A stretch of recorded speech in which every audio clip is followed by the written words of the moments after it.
Hello दोस्तों, आप लोगों का बहुत बहुत स्वागत है मेरे यूट्यूब चैनल मुदगल बायोलॉजी में। देखिए, आपको पता है कि हम इस चैनल के ऊपर आरपीएससी सेकंड ग्रेड साइंस की बात करते हैं। और आज की वीडियो में यदि हम बात करें तो एक बहुत ही इंपॉर्टेंट चीज़ मैं आपके लिए लेके आया हूँ कि हम अब एक नई सीरीज शुरू कर रहे हैं जिसमें अपन शॉर्ट नोट से क्विक रिवीजन करने वाले हैं। ठीक है, अब मैं बात करूँ ये शॉर्ट नोट्स आए कहाँ से हैं। तो देखिए, मैंने जब प्रिपरेशन की थी तो तब मैंने जो अपने शॉर्ट नोट्स बनाए थे ये उस समय के शॉर्ट नोट्स मेरे पास बने हुए हैं। यदि मैं बात करूँ कि ये शॉर्ट नोट्स बने कहाँ से हैं, तो देखिए आरबीएससी की जो बुक होती है उसको इंक्लूड करके टॉपिक वाइज।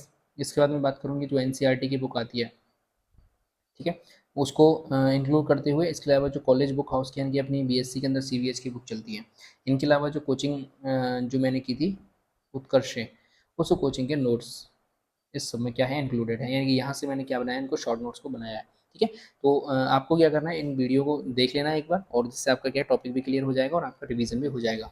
बिल्कुल शॉर्ट फॉर्म के अंदर मैंने ये सारे नोट्स बना रखे हैं। ठीक है, तो चलिए वीडियो को शुरू कर लेते हैं। सबसे पहले अपन छोटे से टॉपिक को ले रहे हैं जो है जंतुओं के लार्वा, यानी कि जितने भी अपने एनिमल किंगडम के अंदर फाइलम्स हैं उन सबके जो लार्वा होते हैं उनको मैंने यहाँ पे लिख लिया है। एक पर्टिकुलर एनिमल का कोई लार्वा है वो भी मैंने यहाँ पे लिख लिया है। ठीक है, इसके अलावा कोई भी छोटी मोटी चीज़ होती है तो वो सारी चीज़ें मैंने लिख ली है। चलिए शुरू करते हैं। सबसे पहले नंबर का जो संघ आता है अपना वो पोरीफेरा आता है। पोरीफेरा की यदि हम उत्सर्जी पदार्थ की बात करें तो अमोनिया को ये उत्सर्जन करता है। सबसे पहला इसमें जीव आता है साइकोन। साइकोन का जो लार्वा है वो एम्फीब्लास्टुला लार्वा है। वहीं दूसरी तरफ ल्यूकोसोलोनिया जो पोरीफेरा संघ का जंतु है उसका लार्वा आता है पेरेन्काइमूला।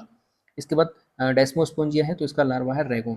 क्यों है इसका नाम रेगोन? क्योंकि इसके अंदर रेगोन प्रकार का नाल तंत्र पाया जाता है। ठीक है, आगे बात करते हैं। दूसरे नंबर का संघ है हमारा सीलेंट्रेटा। सीलेंट्रेटा का जो उत्सर्जी पदार्थ है वो भी क्या है, अमोनिया है। इनके अंदर निमेटोसाइट्स पाई जाती हैं। इसके बाद हम बात करें तो इनमें तंत्र का विकास यहाँ से क्या हुआ, प्रारंभ हुआ है। तो अच्छा क्वेश्चन यहाँ से बन सकता है कि संघ कौन से संघ से तंत्र का विकास प्रारंभ हुआ है, तो वहाँ पे आप लिख देंगे सीलेंट्रेटा से प्रारंभ हुआ है। इसके बाद बात करते हैं तो उसमें दो भिन्न भिन्न रूप पाए जाते हैं। पहले होता है पॉलिप, दूसरा होता है मेडुसा। पॉलिप जब ए सेक्सुअल रिप्रोडक्शन करता है तो वो फॉर्म हो जाता है क्या, मेडुसा के अंदर। और मेडुसा जब सेक्सुअल रिप्रोडक्शन करता है तो वो किसके अंदर बदल जाता है, पॉलिप के अंदर बदल जाता है। जब मेडुसा जो सेक्सुअल रिप्रोडक्शन करके पॉलिप बनता है तो इसको अपन मेटामॉर्फोसिस कहते हैं। हिंदी के अंदर इसको कायांतरण कहा जाता है। हिंदी के अंदर इसको क्या कहते हैं, कायांतरण कहते हैं। ठीक है, आगे देखिए।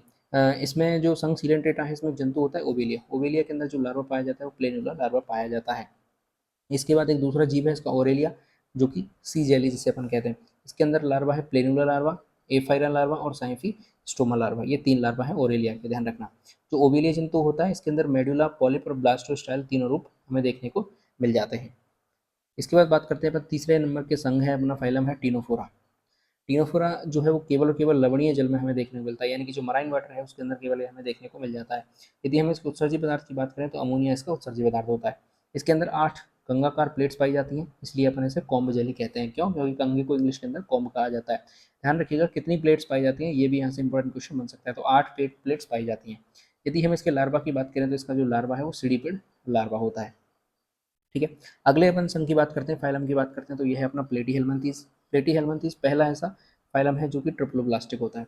इसके अंदर सीरोम क्या रहती है, एब्सेंट रहती है। यदि उत्सर्जी पदार्थ की बात करें तो यहाँ से अमोनिया जो है वो उत्सर्जन होता है। अब इनके जो लार्वा हैं वो अलग अलग लार्वा पाए जाते हैं। ठीक है, कौन कौन से लार्वा हैं? सबसे पहले नंबर पर लार्वा आता है मेरासीडियम लार्वा। दूसरे नंबर पर लार्वा आता है स्पोरोसिस्ट लार्वा। तीसरे नंबर पर लार्वा आता है सर्केरिया सॉरी रेडिया। और चौथे नंबर पे लार्वा आता है सर्केरिया लार्वा। और पांचवें नंबर पे लार्वा आता है मेटा सर्केरिया। ठीक है, यदि इनको शॉर्ट में आप लिखेंगे तो कैसे लिखेंगे, देखिए सबसे पहले एम से लिखेंगे अपन मेरासीडियम लार्वा, एस से लिखेंगे स्पोरोसिस्ट, आर से लिखेंगे आप इसको रेडिया, फिर एस से लिखेंगे आप सर्केरिया और लास्ट से लिखेंगे मेटा सर्केरिया। इसको याद करने के लिए मैंने क्या बनाया था, जैसे अपन यहाँ से लिख रहे हैं एम तो लास्ट में भी लिखेंगे एम। ठीक है, फिर यहाँ से लिख रहे हैं अपन एस तो लास्ट में भी लिखेंगे एस और बीच में लिख देंगे अपन आर। तो पहले नंबर पे कौन सा है, मेरासीडियम लार्वा, लास्ट में है मेटा सर्केरिया लार्वा। पहले एस से है स्पोरोसिस्ट, लास्ट वाले से है सर्केरिया और बीच में जो आर आता है उससे कौन सा बनता है, रेडिया लार्वा बनता है। कई बार पेपर के अंदर सीधा ये सीक्वेंस भी पूछ लिया जाता है, इसलिए मैंने इसको शॉर्ट फॉर्म के अंदर लिख लिया था, ध्यान रखिएगा। आगे बात करते हैं अपन प्लेटीहेल्मिन्थीस का एक जंतु है टीनेसोलियम। टीनेसोलियम का लार्वा पाया जाता है ओंकोस्पियर लार्वा, हेक्साकैंथ लार्वा और सिस्टीसर्कस लार्वा। जो सिस्टीसर्कस लार्वा है इससे एक बीमारी होती है जिससे अपन सिस्टीसार्कोसिस कह देते हैं, ध्यान रखिएगा। यहाँ से क्वेश्चन क्या बनेगा कि सिस्टीसार्कोसिस जो रोग है वो कौन से संघ के लार्वा से होता है, ये क्वेश्चन बन सकता है बहुत अच्छा। तो लार्वा जो है वो सिस्टीसर्कस लार्वा है और कौन से संघ का है, ये प्लेटीहेल्मिन्थीस का लार्वा है। आगे बात करते हैं अपन अगले संघ के ऊपर जो कि है कौन सी अपना एसके हेल्मिन्थीस। एसके हेल्मिन्थीस का जो उत्सर्जन है वो भी अमोनिया करता है। और जो एस्की हेल्मिंथेस में एक जंतु पाया जाता है जिसे अपन एस्केरिस कहते हैं, ये एक दोहरा उत्सर्जी जीव है, यानी कि इसके जो उत्सर्जी पदार्थ है वो परिस्थिति के अनुसार बदलते रहते हैं। यदि जो एस्केरिस है वो नम परिस्थिति में रहेगा तो अमोनोटोलिक है होगा, यानी कि ये अमोनिया का उत्सर्जन करेगा। ये किसका उत्सर्जन करेगा? अमोनिया का उत्सर्जन करेगा। वहीं यदि ये शुष्क यानी कि ड्राई स्टेट में रहेगा, शुष्क परिस्थिति में रहेगा, तो ये यूरोटेलिक कहलाएगा, यानी कि ये यूरिया का जो है उत्सर्जन वो करेगा। ठीक है, आगे बढ़ते हैं। इसी तरह से देखिए फुफ्फुस मछली है, केचुआ है और जीनोपस है, ये भी कैसे हैं? दोहरी उत्सर्गी जीव हैं। ये भी मैंने यहाँ पे नोट फॉर्म में लिख दिया है। इसके बाद बात करते हैं अपन इनके और जीव जो हैं इसके अंदर आते हैं, जैसे एंकाइलो स्टोमा है, ये एक अलग जीव है जो कि एस्केलेमेंथीज के अंदर आता है। इसका जो लार्वा है वो फाइलीफॉर्म लार्वा है। इसके बाद बुचरेरिया ब्रेंकोफ्टाई है, इसका जो लार्वा है वो माइक्रोफाइलेरिया लार्वा होता है, ध्यान रखिएगा, बहुत ही इंपॉर्टेंट जीव हो जाता है ये। इसके बाद एस्केरिस है, तो एस्केरिस का लार्वा होता है रेप्टिफॉर्म लार्वा। ठीक है, ये ध्यान रखिएगा, इंपॉर्टेंट है, क्योंकि एस्के हेलमिंथीज के अंदर जो मुख्य जंतु आता है वो कौन सा आता है? एस्केरिस आता है। ठीक है, आगे बढ़ते हैं अपन। अगला अपना संघ आता है कौन सा? संघ एनेलिडा। संघ एनेलिडा का जो जंतु है वो नीरीज है, नीरीज का लार्वा होता है ट्रोकोफोर लार्वा। इसी तरीके से दूसरा एक ट्रोकोफोर ही लार्वा है जो कि मोलस्का के अंदर पाया जाता है। तो यहाँ से एक बहुत ही अच्छा क्वेश्चन बनता है कि ट्रोकोफोर लार्वा कौन कौन से संघ का लार्वा होता है? तो ये एनेलिडा का भी लार्वा है और ये मोलस्का का भी लार्वा है। ठीक है, इसके बाद बात करते हैं तो पाइला एक जीव होता है जिसका लार्वा है वेलिजर लार्वा। इसके बाद यूनियो की बात करते हैं। यूनियो भी एक मोलस्का का जंतु है जिसका लार्वा है ग्लोचिडियम लार्वा। ठीक है, इसके बाद अपन बात करते हैं किसकी? संघ इकाइनोडर्मेटा की। अगला संघ आता है संघ इकाइनोडर्मेटा। संघ इकाइनोडर्मेटा की बात करें तो क्रीनोइडिया आता है जिसका लार्वा है ऑरिकुलेरिया लार्वा।